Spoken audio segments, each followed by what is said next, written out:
Hello everyone, it's another episode of the Richard Lewis Show. I'm your host Richard Lewis. Joining me as he always does, lurking in the dark like a mugger in an alley, it is Sam Davies, my producer. How you doing, Sam? You alright? Yeah, I'm so, man. Why am I actually gonna be so criminal? Well, you may have to resort to such crimes, mightn't you? Because flat broke. No, 50... Well, you know, YouTube, innit? Oh yeah, YouTube's dog shit, yeah. The tenth. Yeah, it is Tenth of the money of what we usually get. You know? Yeah, which wasn't much to begin with. So yeah, you may have to resort to violent crimes, which would be streets, man. Yeah, it'd be sad. It'd be sad if that was the case. If that was how Roadman Sam. Roadman Sam. If that's how it ended for you. But you know, let's be real. We all knew you were going to go to prison for a bit at some point. We all knew it. Yeah, we all saw that coming. So, just make sure you get into one of the medium security prisons. They're all right in the UK. You can even go out on weekends and shit. Bring your phones in and shit. Yeah, so you'll be all right. You can cope with that for a year or so. So, look, let's start with just because this show might get heavy at some point. I don't know when exactly, but I can see from the collection of stories I want to touch upon, definitely a chance that it'll get heavy at some point. So obviously we should start with something a bit lighthearted, a bit of fun, frolics. I'll draw your attention to this tweet that I caught on Twitter. One of the maddest things I think I've ever seen written. One of the maddest things I think, legit. I honestly think this is a level of insanity I never thought I'd encounter. So this is on the Twitter account, Melanin Barbie, probably tells you a little bit about their kind of political outlook there. And it's the claim, quite outrageously made in my opinion, that there was a discussion going on about guys going up to girls and if guys can be quite persistent, which may or may not be the case. I don't know. I think the idea that men behave in one particular type of way seems, stereotypical and ridiculous or whatever. But somebody had said, if a guy does that, just give a fake number and stop giving people your line if you're not interested in them. It doesn't make sense. To which Melanin Barbie, the Busan babe, waded in and goes, y'all do realize men will call you right then and there, and refusing can get you killed.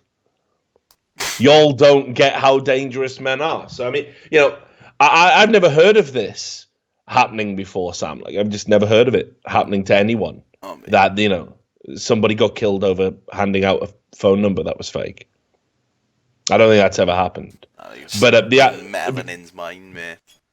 And it's a thing, I imagine if it has happened, it's probably a rarity, shall we say? Right? I mean, I think that's fair. Yeah, it's definitely not an epidemic if it does at all exist. Weekend for you ever ended with you killing a girl because she gave you the wrong number? Nah, surprisingly not, weirdly. No, mine either. Maybe I'm doing it wrong. But she then goes on to say, men really do not get how dangerous they are. They do not understand how dangerous it is. I presume she means it is to be a woman. Also, please be sure to include trans women in this conversation. Trans women are always being killed because of men just for existing. They're just always being. It's happening right now. They're just being murdered right now because they exist. So what's interesting as well is somebody said, not all men are dangerous. And she replied by saying, who said all? No one said all. And then they go, y'all don't get how dangerous men are. The average person would think all men. No, the average person understood it was a general statement. Yeah, does she know what a general statement is? Yeah, who thinks about a general statement meaning all without all being used? So general doesn't mean all, but it does mean the majority, the overwhelming majority. Generalization. That is why we call it generalization. And somebody called Suburban Bandit got involved and said, look, I don't mean to be a drag, and I honestly mean no disrespect, but, generalization. When you make a general statement without details, what you see or hear, this is an example of a generalization.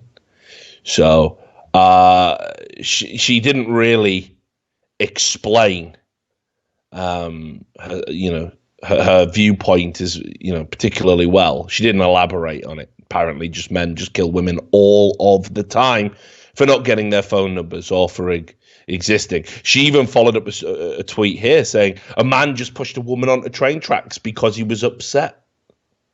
Don't give no stats that you pulled out your ass, please. Well, you've just given a anecdotal story that seems completely divorced from the context of this conversation. So, mental illness, it's out there. Did that even happen? Did she see it on a film or something? I don't know. There's no link to it. I couldn't really tell. Just drop anything. I couldn't really. I'm sure everything's happened at some point. Yeah, I just couldn't. I couldn't really get my head around what she was trying to say there. But again, because that wouldn't, unless the guy had done it because she'd refused to give him her number, then it's not really relevant to the conversation, isn't it? Like, crazy people do crazy shit all the time. Some people tweet crazily. To be honest as well, this Twitter account is mind-blowing. Like, I don't understand people who tweet like hundreds and hundreds of times a day. Literally, I had to scroll. It was insane, like 60 pages to find that tweet, because she's just constantly tweeting and retweeting, like just constantly. And obviously, if you never had time to go outside, you probably would believe that men would kill you for giving them a wrong number. You probably would believe that bullshit. Mind you, probably she has a white boyfriend, so just putting that out there as well. They always seem to, these activists, don't they? They talk about racism and how terrible men are, and then they go with white people when all white people are racist, and they go with men when all men are killers. It's weird that if you believed what you were saying, you would put yourself in that kind of danger. I would have thought your self-preservation instinct. Killers, mate, but they still sling some mean dick, don't they? Evidently. You said it, not me. So that was that. Now, look. So another good source of comedy, of course, has been Antifa. That's the anti-fascist movement. We've, kind of laughed at their expense a little bit on the show, but never really gone into it in depth. They were having another march again in Berkeley. I don't know what's happened to that place, but this was this time it was under the pretense that it was about getting Donald Trump to release his tax returns, which, of course, that worked out super well for Rachel Maddow when, she announced, we finally got the tax returns, and they prove he's actually paid more taxes than he had to.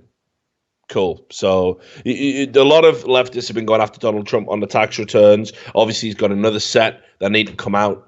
They want to see that he's been honest, I guess. I don't really know why it's that important when you consider huge corporations in America use loopholes. All businessmen use loopholes.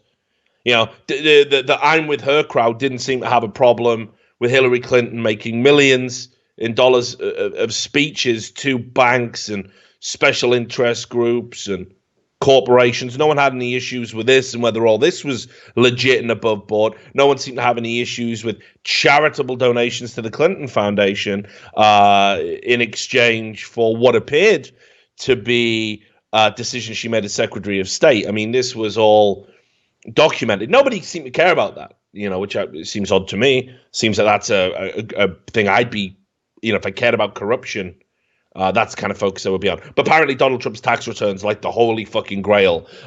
This Russian thing's dying down. They still got nothing. They're still going after Russia. So this time now, these unwashed hippies, whatever you want to call them, makes me sound a bit old when I say it like that. But they all descended on Berkeley yet again for another march yet again. This time to get Donald Trump to supposedly release his tax returns. And as I said, Berkeley's become this like epicenter of bullshit because of the people they have out there. So let's be clear. Let's just, to give some highlights as to what's happened in Berkeley. We've had Milo Yiannopoulos, driven out, had to get police escort due to violence that happened out there. That was because, as a gay half Jew, he's actually a Nazi. He typifies the kind of person that would have been rounded up and put in a camp. No questions asked. But that's fine. He's definitely a Nazi, of course. And he's got to be potentially assaulted, potentially attacked to protect everyone's safety. Because his speech is violence. His speech is dangerous speech.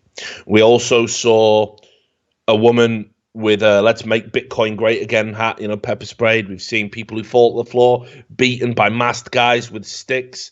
Mainstream media refused to condemn Antifa, as we saw on many news outlets.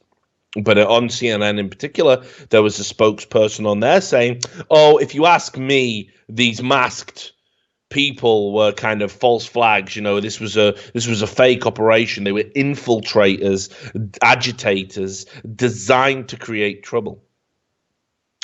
So the Antifa going down this wonderful road, of saying, "Oh, we have to be violent to this group over there. We have to be violent to that group over there because they threaten us, and this is preemptive. If what they do is violence, then violence against them can only be self-defense." And to repeat myself, because I said it multiple times on the show, this is why the left wants to reclassify what violence is.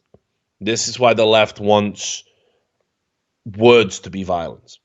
Because as soon as that's the case, they can get away with this type of stuff. Now, I don't know if you watched any of the riots at all. Yeah, I saw some of the brawls, some of the major parts. Yeah, and I watched some of the live periscopes and stuff that was going on down there. It was pretty much what I expected it to be, a bunch of kind of skinny hippies trying to live out this fantasy of being on the front lines of a battle, a great war. And it's pretty pathetic. I mean, they are by definition a cowardly bunch. They fight wearing masks. They typically look to sucker punch people. They use weapons. They run up behind people and pepper spray them. They chant stupid things which don't make no sense, like that god-awful chant. What is it? No Trump, no KKK, no fascist USA. Well, okay, you might not want Trump to be president. That's fine. There is no KKK in power. The Ku Klux Klan or any racist group holds no institutional power whatsoever in America. This is a fact. And the USA is not fascist at all in the way it operates politically. It just isn't. Sorry to burst any fucking bubbles. The USA is not a fascist entity. Sorry.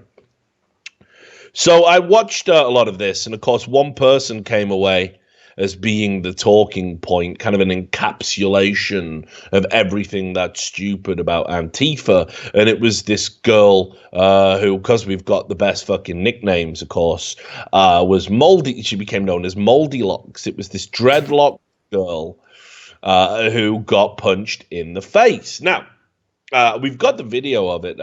Actually, I don't even know if I've brought the original video up, but I'll get it for you. Just give me 2 seconds. But basically, this girl got punched, and let's be clear, I don't support violence. Over politics. I've made this abundantly clear multiple times. But the video, out of context, kind of looks bad at first glance. So here it is. I'll let you play it. It's not very long, but you will see in this 30-second video, you'll see footage of Antifa thugs who've been kind of cornered against a wall after being violent to many Trump protesters over the course of the day, and a couple get hit and on the floor. And in particular, the kind of crowning moment is this one girl gets punched by a guy in a blue shirt. Now, this girl, she's wearing a mask at the time. It's bandana's kind of covering her face. She has dreadlocks. As he throws the punch, she's got her back turned to him. I think it's entirely possible, based on the reaction immediately afterwards, that he didn't realize it was a girl. Because if you watch the video over and over and in slow-mo, he hits her. He half pulls out of the punch anyway. It's a glancing blow. It knocks her down. And then when he realizes that it's female, you can see he actually kind of like stops himself against the wall because he doesn't want to continue. And he hightails it out of there pretty quick. She's back on her feet while there's a much bigger fracas happening just to her left. Now, as I've said, this is the logical conclusion. This is where you end up, okay? Trump supporters were never going to be the whipping boys of America for a prolonged period of time. It wasn't going to happen. They weren't going to put up with it. And let's be clear, this didn't just start after Trump got elected.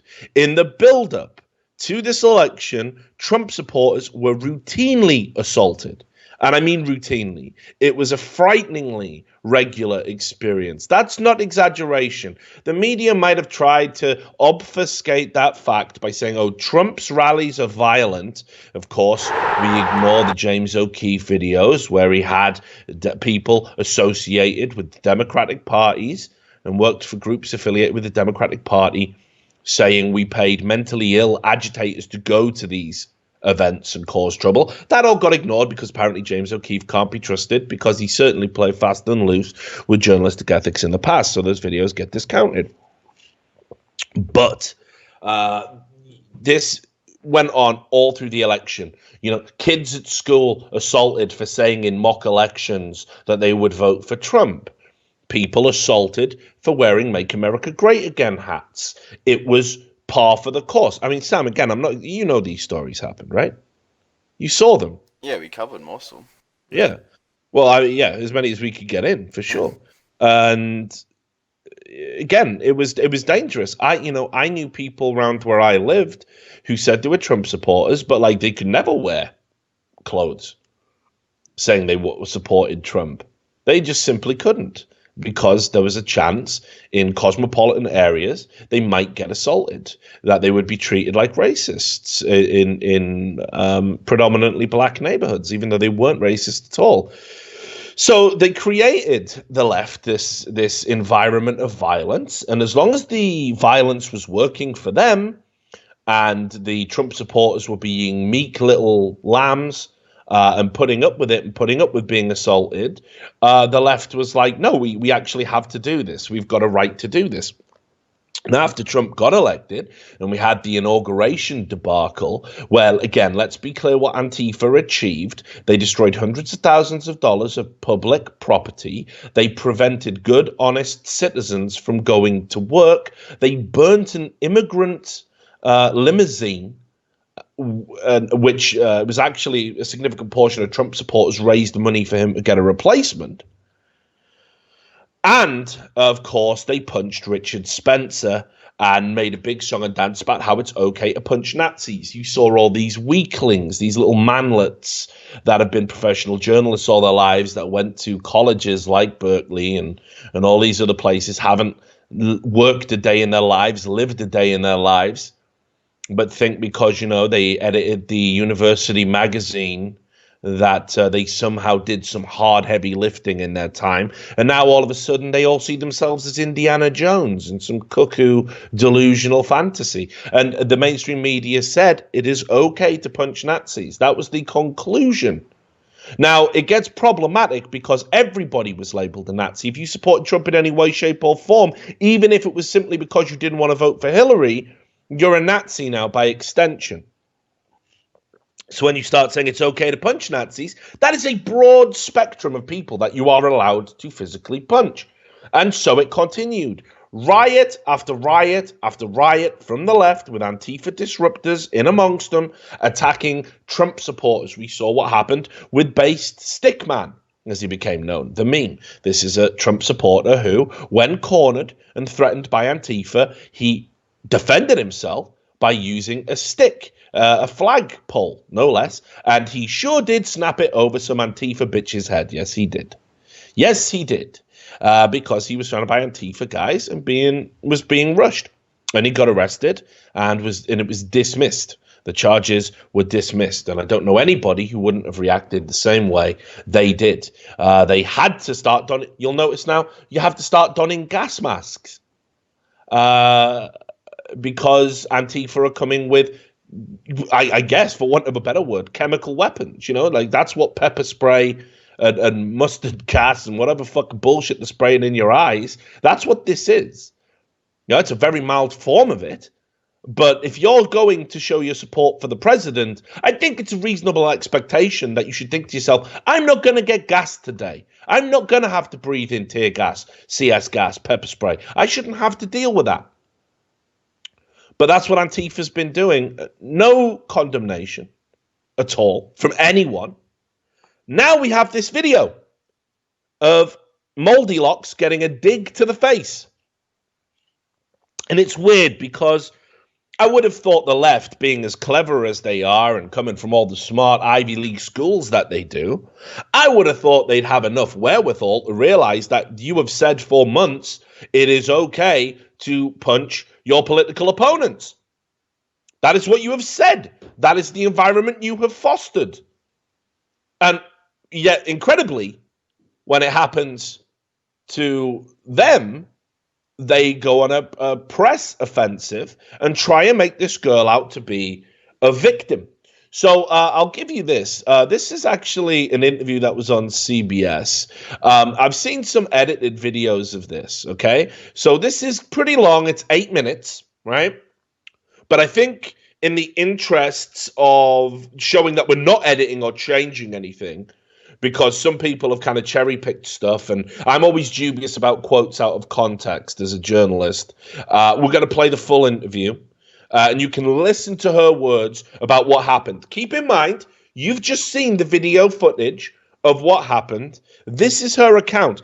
And also, just to know this, going into this video, okay, that CBS could have gone on the internet, found any information that challenged her version of events. There was plenty of it out there, as we're going to show you. They didn't do their due diligence. What they wanted to do was give a platform to an Antifa thug. I don't give a fuck if she's female or male. She went there with violence in her mind. That was her intent. We'll prove that. And yet they didn't do anything except give her a platform to lie. This is the full interview. All right, 3, 2, 1, go. Let's talk about the day. Did you go up to Berkeley that day, or? Yeah, we left early in the morning to drive up. It was like a 6-hour drive. So we left very early in the morning and got there around, I think, like 1 o'clock. But yeah, everything happened like immediately when we got there. Who were you with? I was with 3 of my other friends, one of them being my boyfriend, who was also attacked in the whole incident. But those were the people that I went with and stuck with the whole time. We didn't really know anybody up there, but we knew that we'd be able to find friends very quickly. So. Now, are you part of any groups that were up there, or were you just going on your own? We kind of went up as a collective. I'm with the Oak Roots Collective, which is like a coalition of different groups in Ventura County and the Valley, and we kind of went just as individuals. We weren't going of like, oh, Oak Roots, but we just kind of went up to show our support and just be bodies present as counter-protest. You said Oak Roots? Yeah. Okay.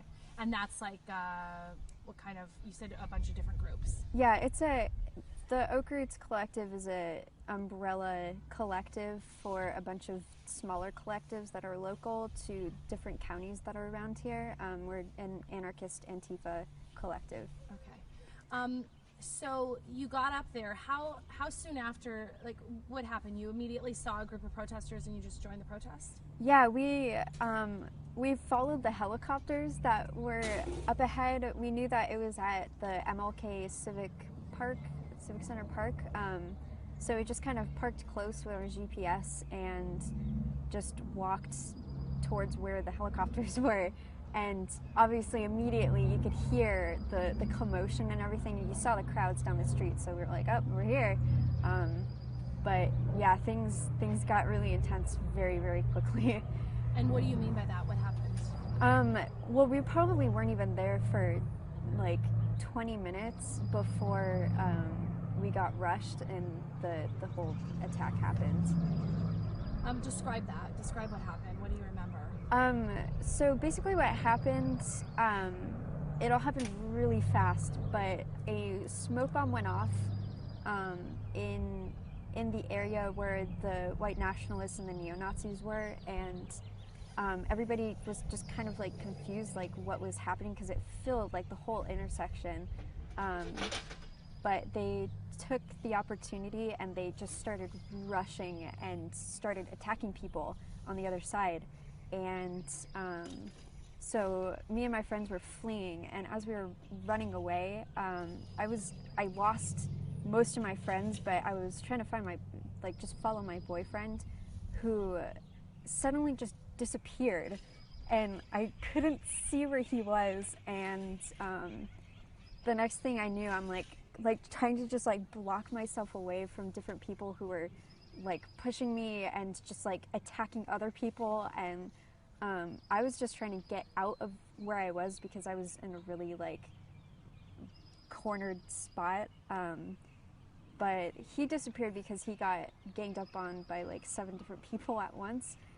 So he was like underneath a bunch of people, and I was trying to find him. And the next thing I remember was like turning around, and from the corner of my eye, I saw like this fist coming at me, and I didn't have any time to like understand and process what was going on. I just like put my arms up to like kind of push him away as much as I could, and he just totally like threw himself into me.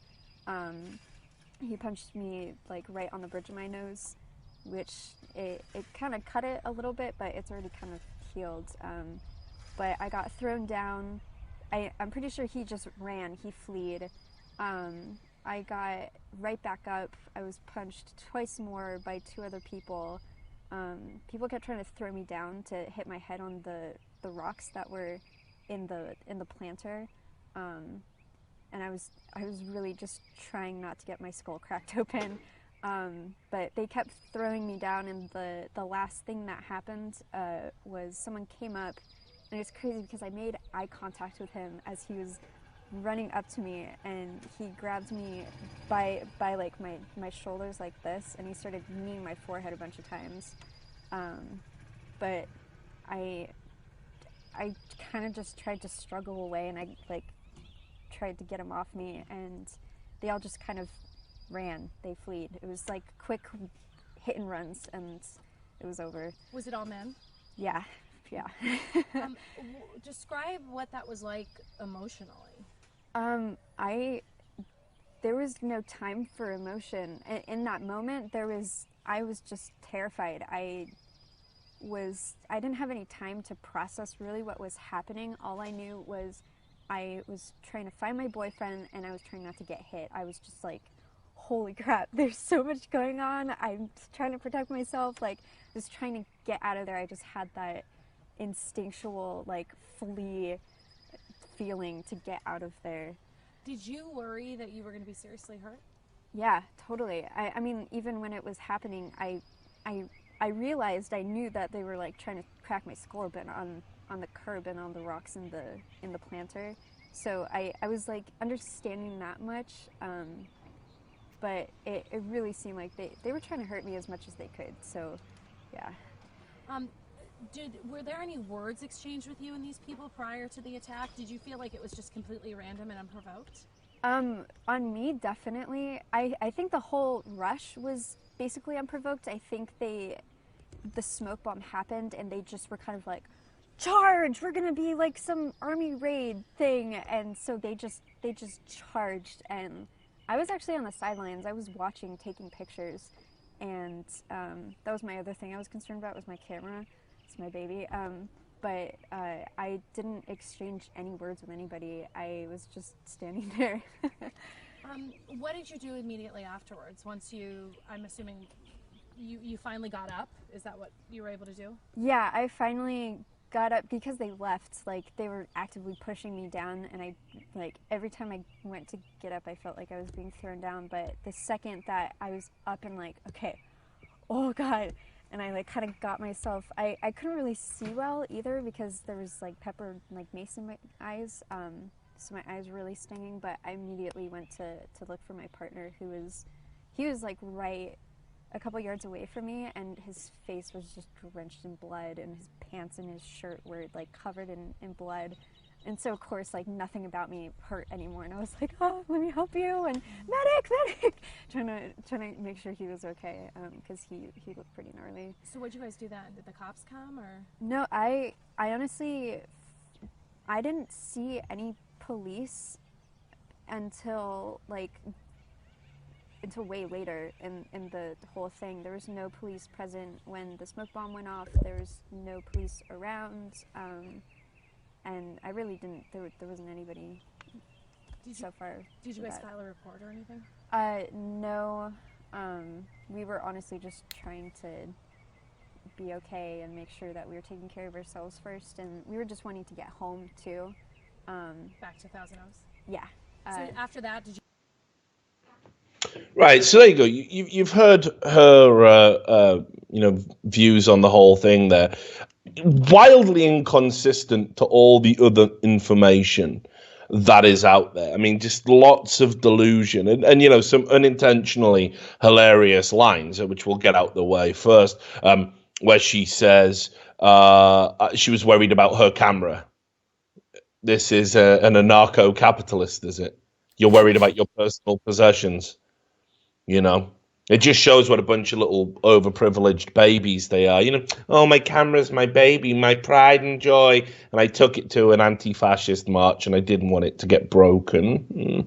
All right, okay, you really are scaring me here with your hardcore thuggery. But, she makes a bunch of claims which seem a bit ridiculous. So first of all, she actually gives away exactly what Antifa kind of is all about. She said right at the start of the interview, she said, everything happened immediately when we got there. Well, yeah, I wonder why that is. It's almost as if you were the troublemakers, right? So you're saying it was a completely peaceful protest until you turned up. Might want to, assess that, I guess. We didn't know anyone who was going, but we knew we could find friends. And she says that's through a collective, a coalition of groups called the Oak Roots Collective. She then contradicts that immediately and says, oh, but we just went as a group of individuals. Because when you start talking about collectives and groups of people who like to mobilize and organize to commit crimes of this nature and disrupt people and commit violent crimes and damage to property, you're not far off domestic terrorism groups, speaking candidly. And it's very interesting, I think, that she's kind of trying to play that aspect of it down, when clearly this is something that was organized by groups. And we all know these marches are organized, and Antifa organizes and has their own little sects, if you like. She then says as well that there was multiple people pushing her and trying to get out. There's no video footage that corroborates this. And she then goes on to say, people kept throwing her down and grabbed her and kneed her in the forehead a bunch of times. Now, Sam, you ever been kneed in the forehead? Yeah. Give me a tale. Tell me about that. Tell me about what that experience. Usually, like going for a tackle and just getting straight concussion blow to the face. Mm. Does it hurt? Yeah. It's pretty Does it leave disorientating? Disorientating. Yeah, okay. Put two S's in there. Yeah, not bad. Does it leave a mark on the skin? Yeah. It does. So if you were kneed in the forehead a bunch of times, would it be reasonable to suggest that you would have some sort of marking on the face? Yeah, probably blood if you get a kneed in the face multiple times. Because she doesn't have any marks at all. She even said at one point she got a cut on her nose, but it healed already. This was just a couple of days after the incident. So, I mean, this bitch is Wolverine. Straight up. She's got the fucking healing factor, dude. because there's no way this chick was kneed a bunch of times in the face. There's just no way on God's green earth that happened. And equally as well, if a woman was a victim of that kind of sustained assault, I imagine all of these leftists would have filmed it much in the same way they filmed her getting punched and making it public, because that's what's going to generate sympathy for your cause. Because don't forget, the people on the right still deplore violence. We'd rather this wasn't happening, but they've now hit the point where they're like, we are sick and tired of laying down and taking it. We are now going to fight back. That's the culture you have created. So then you notice the interviewer threw in, was it all men? Yeah, Describe what it was like emotionally. Well, I don't want to get into the whole fucking gender topic. Like, it seems fairly ridiculous. I was raised, I'm sure like you were, don't hit women, blah, blah, blah. But equally, we get told don't discriminate against women. So it kind of... So no digs. Yeah, it does create this weird cognitive dissonance in your mind, doesn't it? Where it's like, well, I don't want to be violent towards women. I don't think, but if women are as equal as men, and a woman is engaging in violent behavior, what do I do? This is one of the great quandaries in our modern society, that we aren't allowed to acknowledge that we're a dimorphic species. We aren't allowed to acknowledge that we are very different in terms of our physical capacity, which is why you get told you don't hit girls as a young boy, because you physically develop in a different way to what they do. And of course, just again, the overarching thing that violence is wrong. But when you're young, it's a reasonable expectation as you're growing up that you will have a fight or two, that you will have to settle a few incidents with violence as a child, perhaps a school bully or a little fracas on the football pitch. It's a reasonable expectation as a man you will encounter some form of violence as a child. This is one of the great problems that we face. That you can't hit women, but women can hit you, and women are equal, and and it just creates this like insane loop, which you go down, and there's no real answer to it. But describe what it was like emotionally. Like, why are we putting this troublemaker on a pedestal here? Why are we treating her like a victim when she absolutely isn't? CBS News really went out of their way to make this sound like this was a woman who was expressing her political views who was assaulted, when actual fact, as we're about to show you, that wasn't the case. Now, she also said they were trying to hurt me as much as they could. Well, look, I got news for you, darling. If a large angry group of men wanted to hurt you as much as they could, you certainly wouldn't be conducting an interview. You'd be drinking through a straw, probably in a coma. Because that's the reality of if a group of men, dozens and dozens of guys, want to attack an individual and hurt you as much as they can, they will succeed. You're not fucking Bruce Imard Lee. They would have definitely hurt you. And as we saw from the video, quite the opposite, in fact. The guy very clearly realized he had that moment of regret, like, oh wow, I've just punched a chick, fuck, and didn't try to hurt her. She also said that the rush was unprovoked. Interesting. Also didn't drop the mention that the smoke bomb was thrown by Antifa, of course. Yeah. Like she said, the rush was unprovoked, but we threw smoke bombs at them. Now, again, in the heat of the moment, you don't know what's going off. You don't know what those bombs are. So let's just let's have a look, actually, because there was another video of her. Here she is, and this is just a short one, 1 minute long. Here she is defending throwing M80s into the crowd. She must have forgot that this got recorded, because, again, it contradicts her, supposedly nothing was happening, non-violent stance. Just take a listen to this.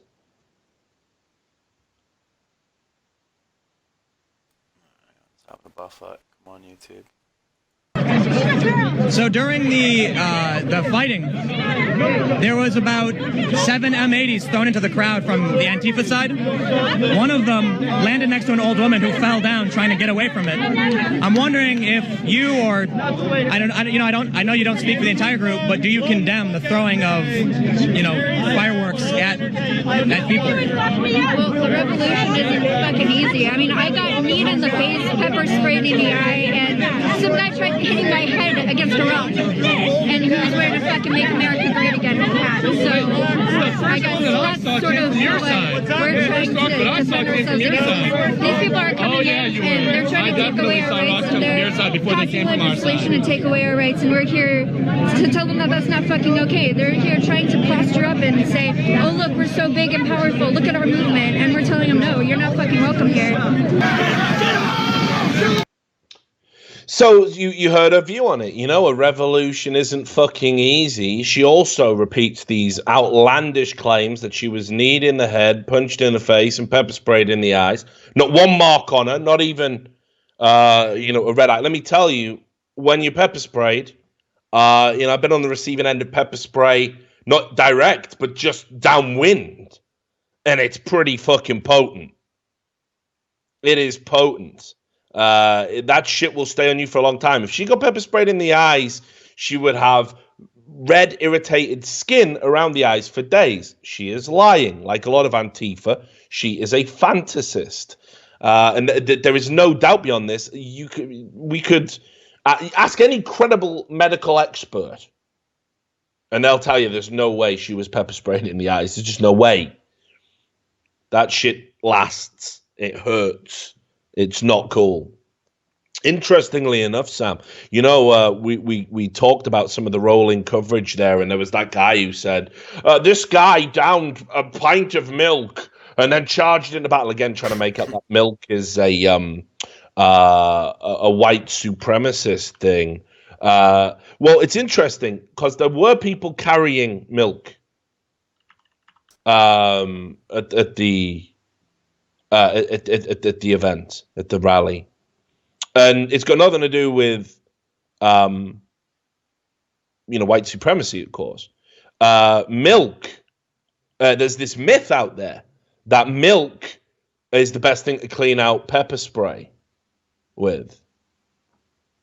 And that's why these people have milk over their face. They're not downing quarts of milk to say, yeah, woo! It's because people are getting pepper sprayed and gassed. Now, actually, I think washing out your eyes with milk, I think it's actually bullshit. I think it's just a myth because people do that, Spicy food, yeah. Yeah, they do it for when you have like a fucking ghost chili or something. I don't think it makes any. Anything if it's cold, it'll help. Anything that's cold would help. It's going to draw the heat, all right. But the best thing to do. The best thing to do is to wash your face with water and a very mild soap, and then hold an ice pack wrapped in a towel over your face. That's the best thing to do if you ever get pepper sprayed. Just as a FYI. So that's why these people are covered in milk. It's got nothing to do with white supremacy. So again, it's the mainstream media trying to misrepresent. They're trying to stitch together all of the lies. And milk is a white supremacist symbol.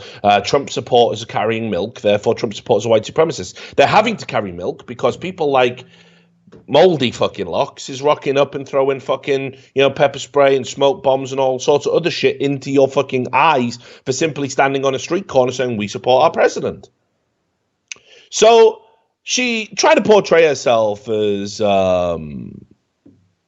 this innocent victim.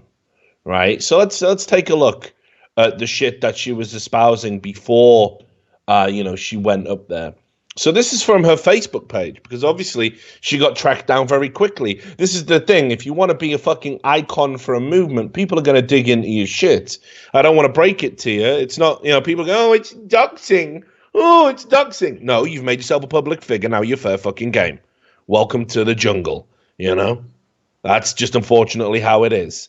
You want to be a spokesperson for a movement, and then people want to know who you are because now your credibility matters. If you were just another anonymous clown in the crowd, no one would give a fuck, right? So this is from her Facebook page, where she proudly declared she was headed to Berkeley to disrupt not to peacefully or passively protest, but to disrupt the neo-Nazi white supremacist jerk circle today. I think she kind of got that a bit wrong. I don't think anyone's told her it's a circle jerk, but, you know, she's female. She's probably never been in one. Nervous as fuck, but determined to bring back 100 Nazi scalps, right? And you can see all the people going, you know, respect, stay safe, with you in spirit, be careful, and beat they ass. You know, another Antifa fucking drone with a mask on, you know, advocating for violence. And then somebody brilliantly wades in and goes, can you bring back 100 white people's dreads while you're at it? You know, the left eating itself again, because obviously that's cultural appropriation if you wear dreadlocks, even though, you know, many white races have used dreadlocks for decorative and even spiritual and symbolic reasons. But apparently they just belong to black people now. So she proudly said that she was going to go out there and take 100 Nazi scalps. Where on earth, like, what on earth does that mean? Well, it's from the film Inglourious Bastards. I don't know if you've seen that film, sir. Yeah, of course I have. A sick film. Yeah, right. So you've seen it. So this is you know, that's a film about a group of people whose entire jobs are to kill Nazis. Okay, it's got Brad Pitt in it. It's by Quentin Tarantino. And that's what the whole point of the film is. You kill Nazis. And they don't just kill them. They don't always kill them. Sometimes they let them go, but only after they've carved a swastika in their head. But that's very rare that they do that. They generally let one get away with a swastika carved in his head to let them know that, you know, the rest of the Inglourious Bastards are coming to kill Nazis.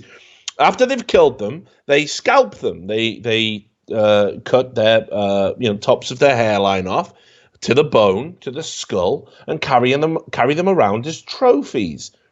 Now, I shouldn't have to explain to you, this is pretty violent imagery. This isn't the words of somebody that just wants to passively stand by on the sidelines. Now, it's really interesting as well, because if you go to the Oak Roots Collective Facebook, as I did, there were a few fake, after she mentioned Oaks Root Collective in that CBS interview, a few people made fake, you know, profiles and stuff, trying to, you know, taxi off that, probably for the purposes of satire or whatever else. But this is the Oaks Root Collective Facebook page. It was only made in January of this year, and this is the group she was talking about in her interview. Now, if you go down to, I'll show you. I mean, some of the childish nonsense on this. Let's just have a look at this thing that they posted. They reposted something from Femme for Memes, and this was on February the 11th, and it's called Feelings, the Game. Right? How to play. One, and keep in mind, it's Pokemon. They're the Squirtles, right? Yeah. Yeah, right. Okay, I get mixed up. I'm a little bit old for Pokemon. Feelings, the game. How to play. 1, create a safe and comfortable environment. 2, open up to each other emotionally. 3, listen and offer care and empathy. When everyone feels loved and supported, you win.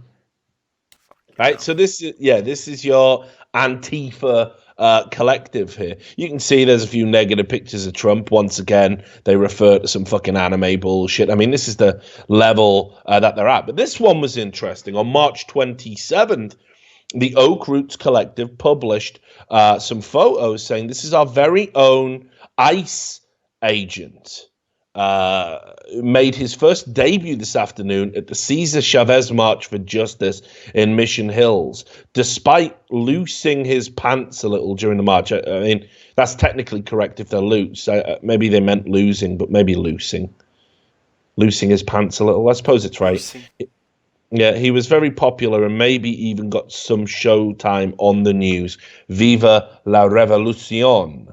And if you look here, you can see there's photos of an ICE agent in stocks, like, you know, as if what you would do to medieval people. Now, ICE is the Immigration and Customs Enforcement Agency. These are the people that deport people that shouldn't be in the country, illegal immigrants. Why you would put them in stocks. Well, you can see here, they've got a sign round the neck. Again, that's what they used to do in medieval times. You would be in the stocks. You would have a sign round your neck with what crime you'd committed on, and the public could literally walk up to you, smear excrement in your face, slap you, kick you, piss on you, whatever they spit on you, whatever they wanted to do. It was all fair game while you were in stocks. That was the punishment. It was the punishment of humiliation, collective punishment to make you fit back into the group. It was considered quite a mild punishment by some of the other things that you could expect to suffer.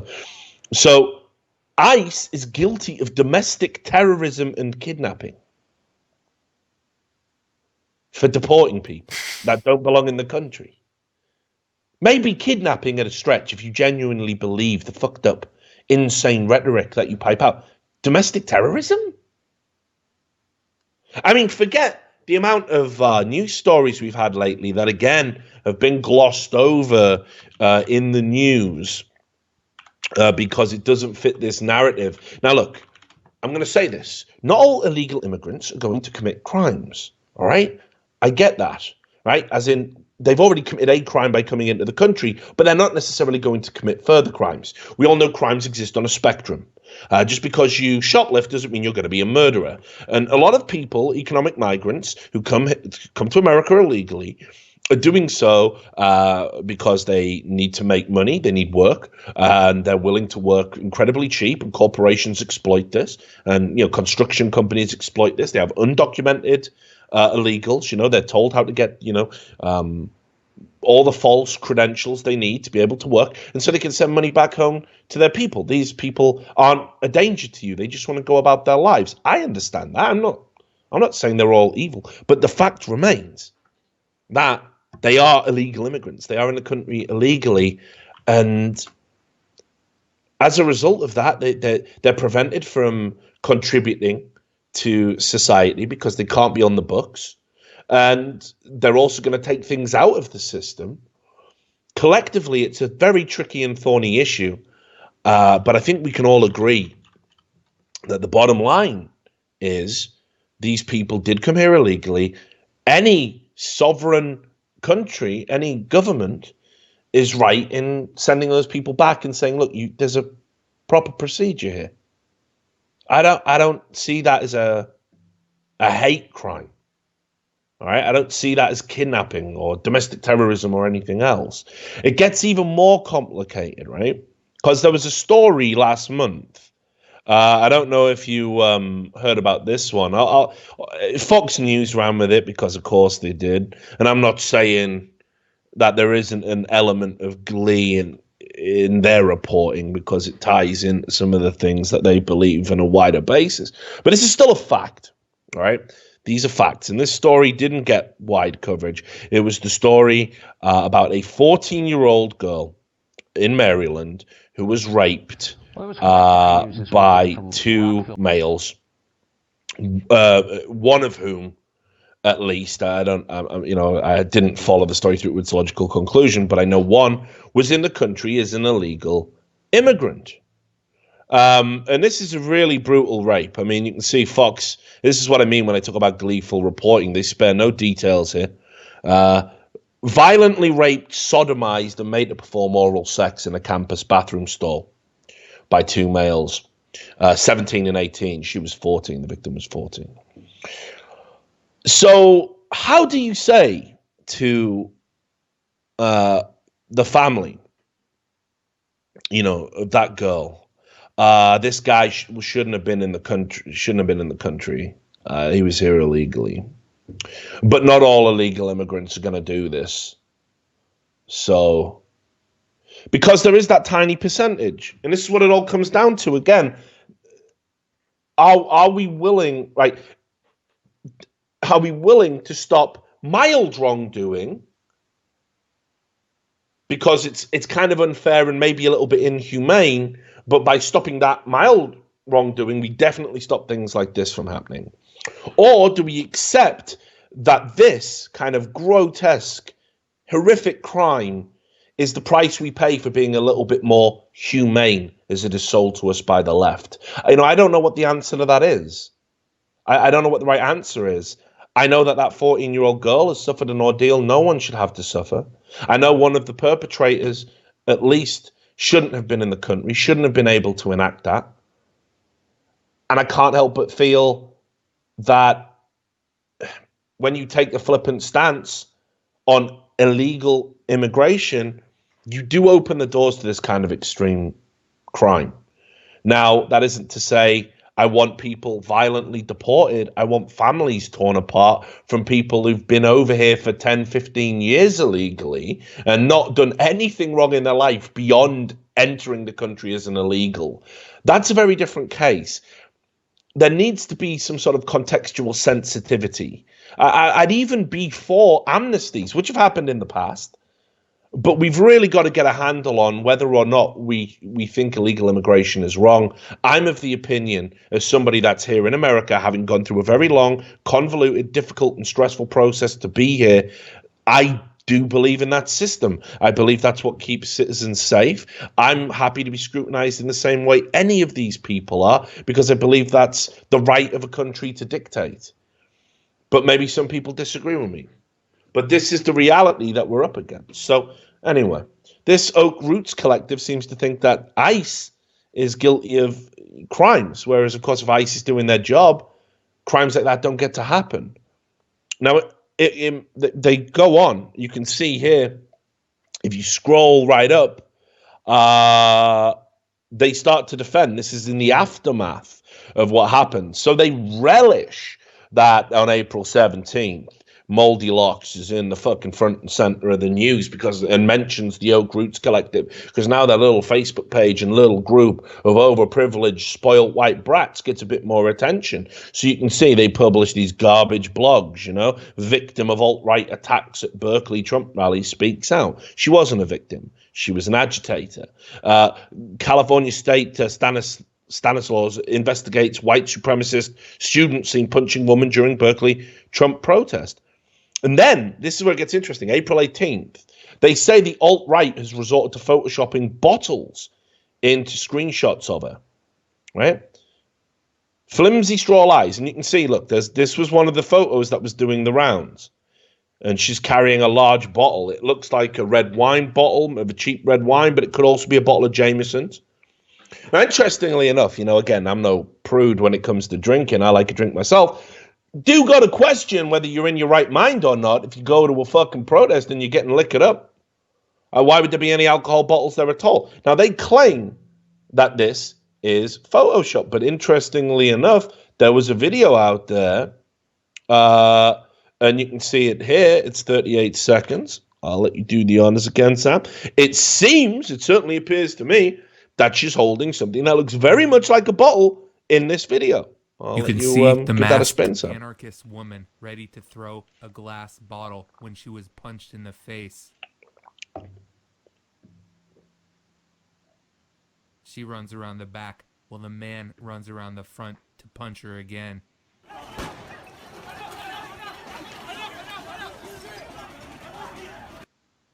The second punch, a second glass bottle falls out of her backpack, and you can hear it shatter on the ground.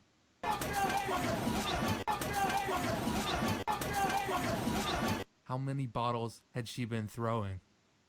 There you go. Right. So, I mean, what do you think there, Sam? What did that look like to you? Honestly, it's like give me that. Yeah, along with the sound. Pretty right. So how is it a Photoshop? Because I mean, that is incredibly sophisticated. Then I'm watching the video. Right, it's definitely her. Same bandana, same hat. Definitely carrying a glass bottle. Different angle with that photo. So I mean, that is incredibly sophisticated. Whoever's done that. I mean, shit. I won't even rule out that it's a fake. But I mean, that's one of the most well done fakes I think I've ever seen. So.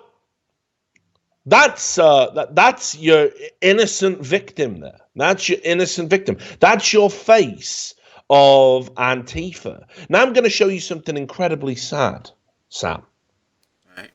And I want you to, pour one out, right? Because we've talked about it, right, before. We talk about it all the time. It's one of our recurring things that we're trying to point out, that we don't necessarily think all of these people are evil or bad. We think they're mentally ill. We think they've got a genuine disturbance deep down. And sometimes we'll be flippant about it and be like, mentally ill, and we have a laugh about it. And other times we're like, no, this is serious. This is mental illness. Now, I want to show you, this is literally a photo that was doing the rounds in the aftermath of it. I think it was published April 18th, April 19th. You can see here. This is before and after. Before and after. Now, they call it before mind virus, which is obviously Antifa. Just look at this. You know, good looking, attractive, looking after themselves, you know, nice skin, smiling.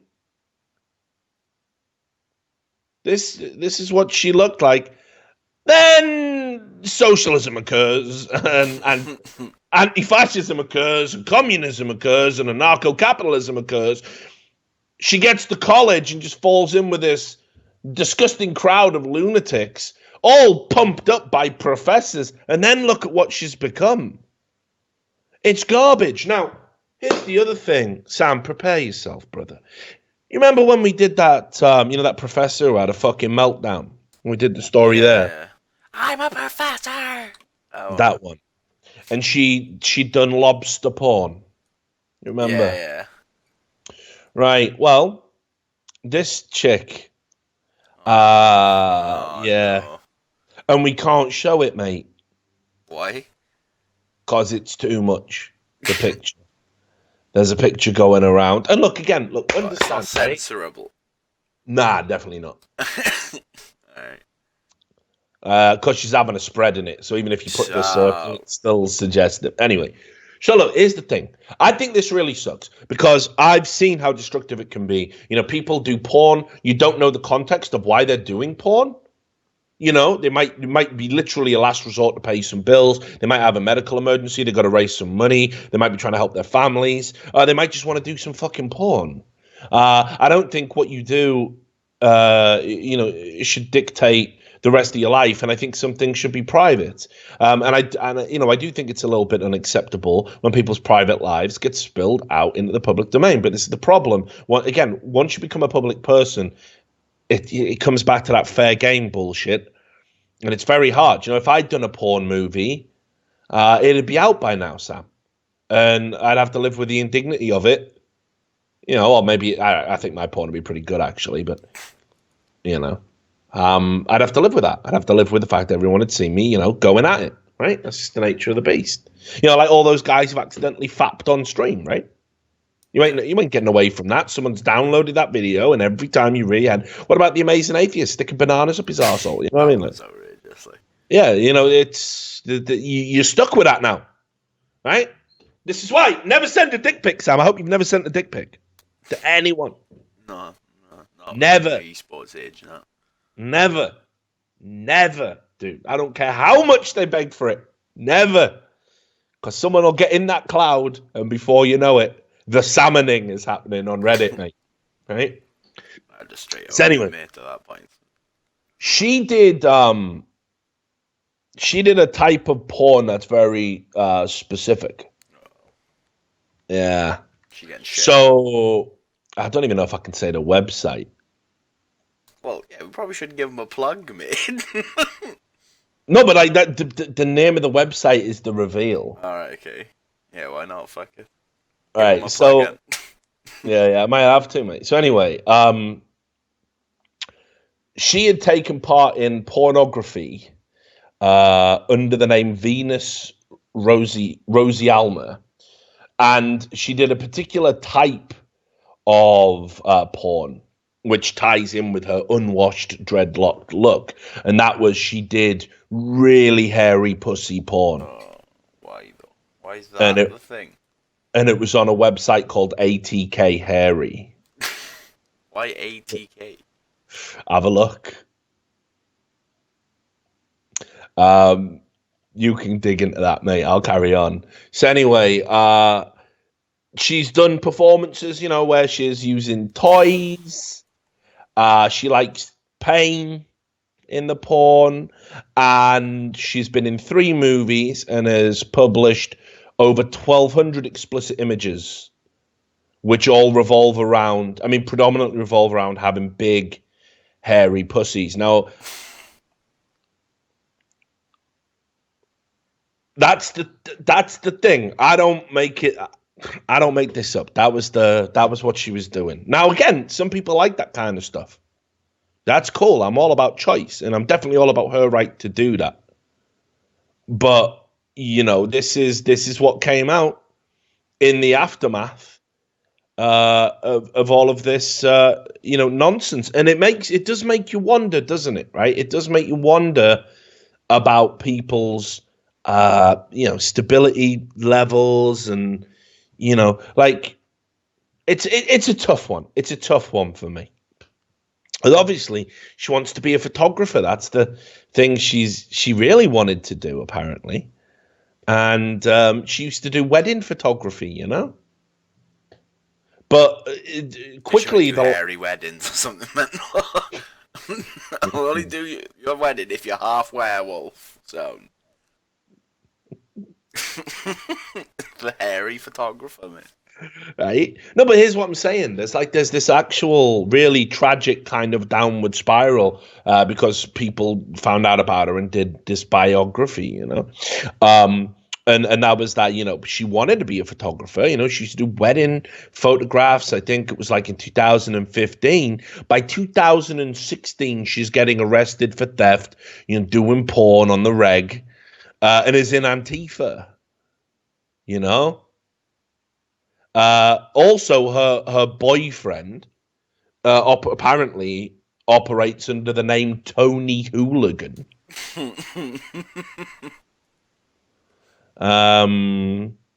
That's his name, and they're in an open relationship according to their Facebook status. Why you would have a Facebook status if you're an anarcho-capitalist, I do not know.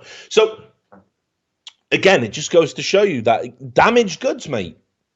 I'm just putting that out there.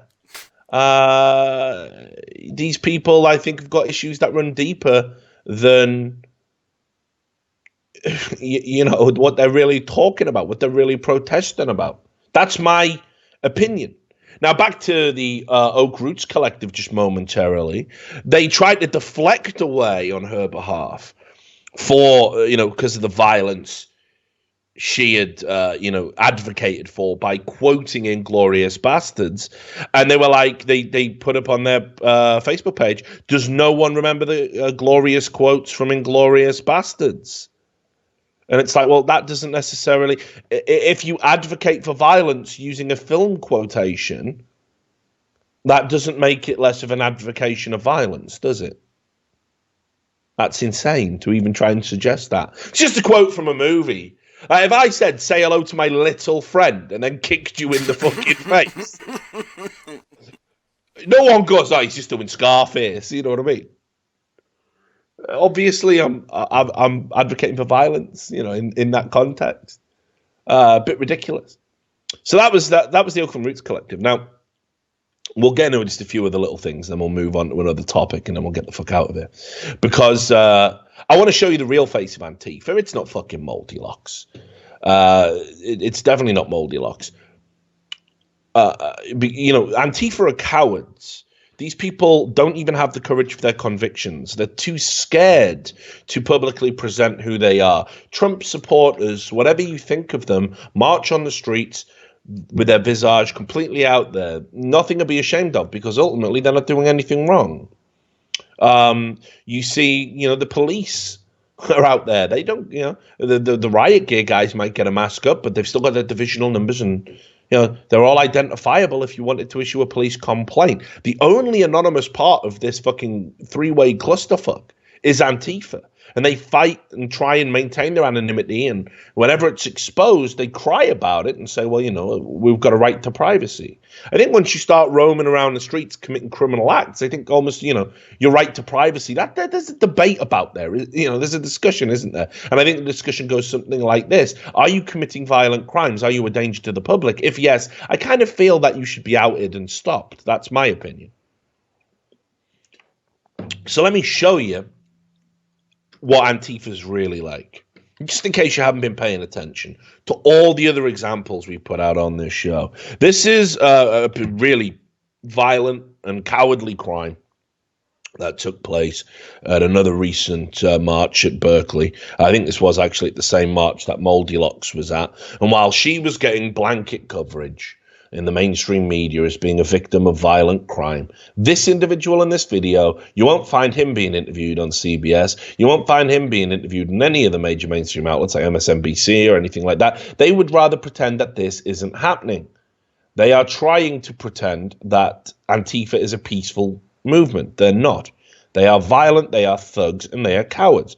Take a look at this.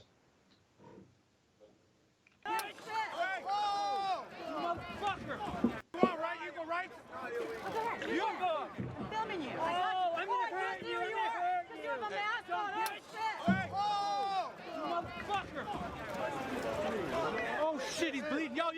Hey, he's bleeding. Hard.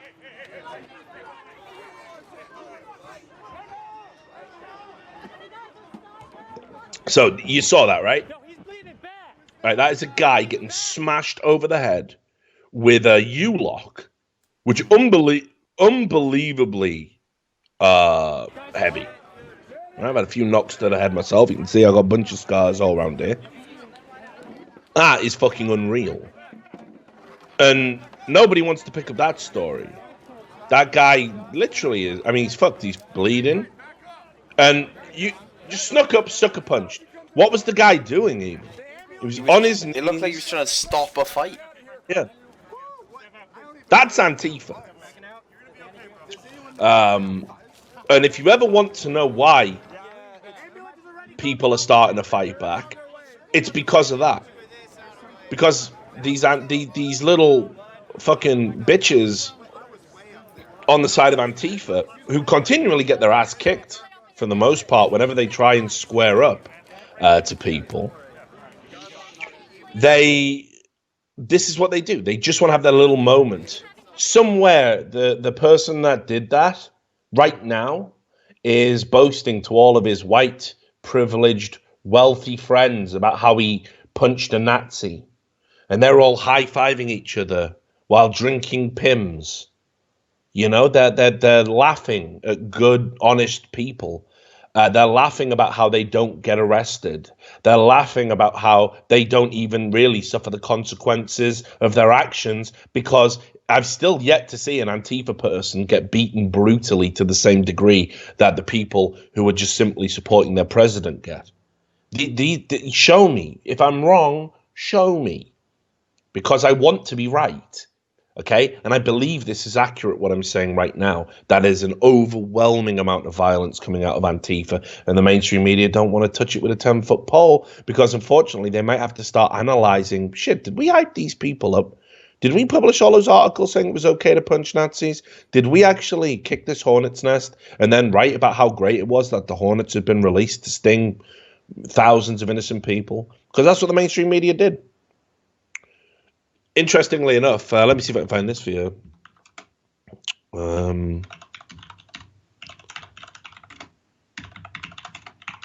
There was a bunch of Reddit threads in I think it was anarcho-capitalism or anarchism, sorry.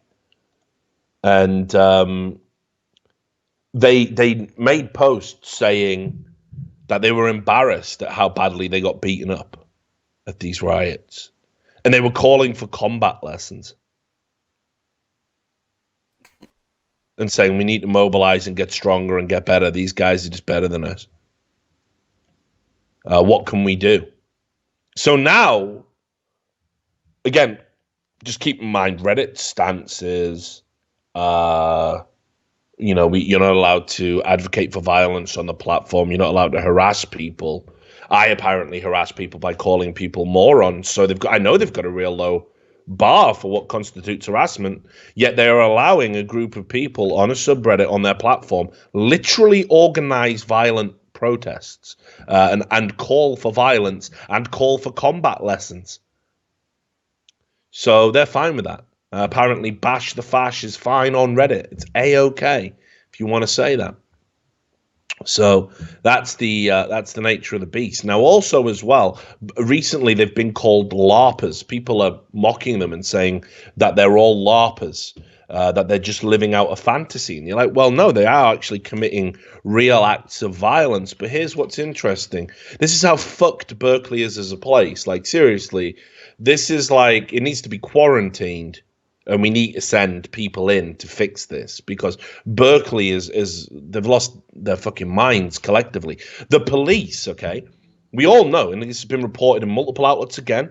Go find it. It's out there. The Berkeley police have been told during the violent riots to stand down, to have a standoffish approach. This has led to hundreds of thousands of dollars damage, which is going to get footed by the taxpayer. This has led to innocent civilians being beaten up, pepper sprayed. No arrests. You know, the police have reluctantly had to arrest people. And on the ground, there's police officers that are appalled by this. It's coming from their senior management. Okay, Berkeley is saying, hands off, let these protests happen, let Antifa run wild. We don't want the negative press of shutting down these violent protesters.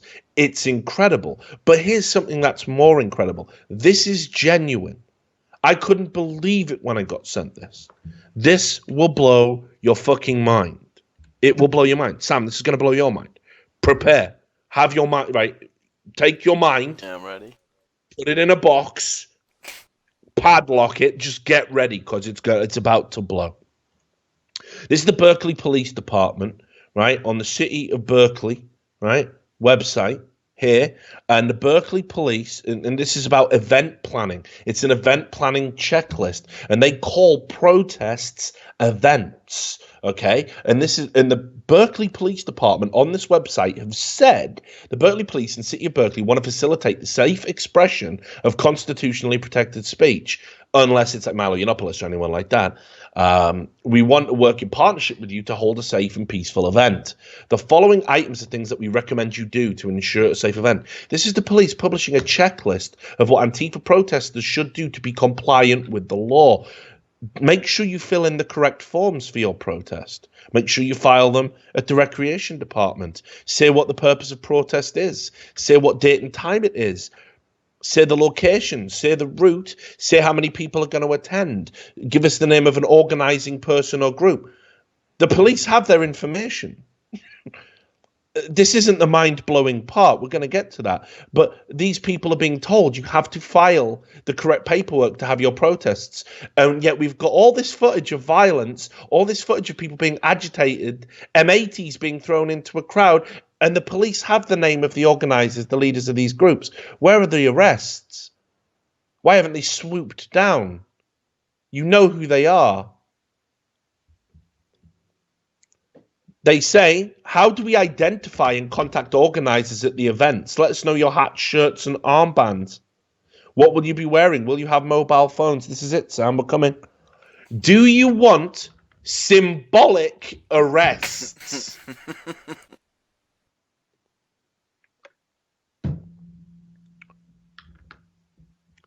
Symbolic arrests. That's symbolic, as in non-legally binding, done for show, done so the person who gets arrested can take photos of it and boast and brag about how they got arrested at a riot, at a protest, without having done anything wrong, and the police are going to be complicit in this lie to help keep this group quelled and suppressed. Symbolic arrests tell us where and when. We will come and symbolically arrest you. This needs to go up the fucking chain of command, mate. Thing is, doesn't that cause like violence towards police officers if people are getting if people keep seeing people getting arrested at protest? It's gonna make people hate the fucking police, isn't it? Yeah, quite possibly, right? Symbolic arrests. This now needs to go up the fucking chain of command, because if I'm somebody in charge of the police budget and I see the police department engaging with people, on this level, and basically saying, "Hey guys, yeah, we will give you a symbolic arrest. We will. I'm cutting their funding. Fuck you. You aren't a serious. You're a joke. outfit, you aren't a serious police force anymore. You're doing fake arrests. What is this, a fucking pantomime? What's the processing involved with that? And while those police officers are occupied with those fake arrests, there are people getting smashed over the head with U-locks. This is a cancer. This has to be cut out now. I'm serious. The Berkeley police, all of their senior staff need to be fucking fired. They've got to be dismissed, terminated without fucking prejudice, and we've got to fucking start getting real. Because if they've got the time and the effort to arrest people symbolically upon request, but they cannot protect one side of the argument's constitutional right to free assembly, then something's very wrong. And these people need to be prosecuted. You have endangered citizens by diverting resources to the left to have their little fantasy moment. It is disgraceful. It is absolutely disgraceful. And again, I wish that was fake. I wish that was made up. It's not. That's legitimate. That is what the Berkeley police force thinks is a good use of its time. This is legitimately what they believe is a good use of your money that funds them. So I don't want to end this Antifa segment on a note like that, because I want, I've shown you how Antifa are cowards.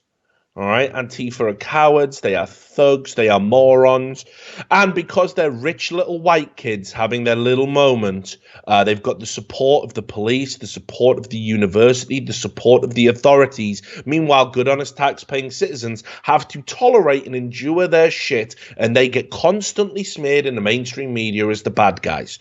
So, I will thank you very much, Joey Salads of all fucking people. By the way, it terrifies me that Joey Salads is trying to reinvent himself as an investigative journalist. Please, no, stop that.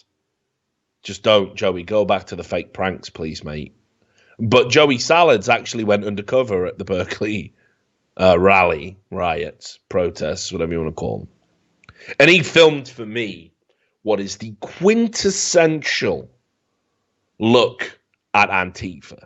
All right, play this, Sam, and I defy you. I know you're gonna piss. I'm just gonna sit back, just watch this.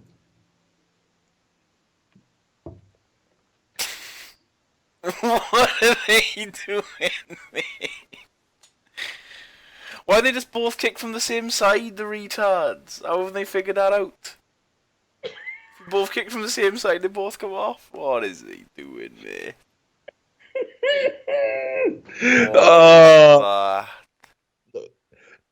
That's insane.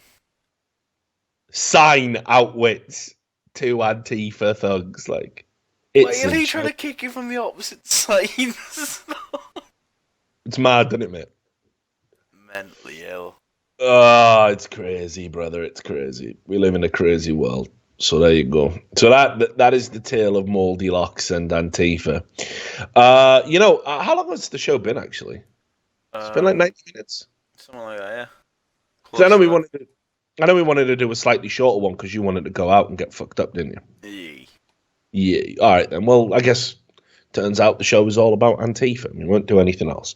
But we are going to touch on some other stuff because I wanted to get into the Facebook killer. Facebook's blasphemy laws and how they may have led to the death of someone in Pakistan and probably will lead to the deaths of others. So that was the heavy shit I alluded to. But I was having too much fun with the Antifa stuff. So we'll get into that probably tomorrow or there or thereabouts. We'll wait and see. But hopefully that's cleared up this whole Antifa situation, the Berkeley situation. If you live in Berkeley, I don't know if you do and you happen to watch our stuff, might be an idea, if you want to go down to the police officer or your local government officials and complain about what the police are doing with these symbolic arrests, because that is truly mind-blowing. You might want to try and do something about that domestically.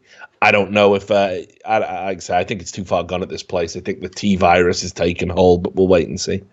But there you have it. So, as always, thanks a lot for watching the show. We'll see you on the next episode, and until next time, stay out of Antifa. Don't be a moron. We'll catch you next time.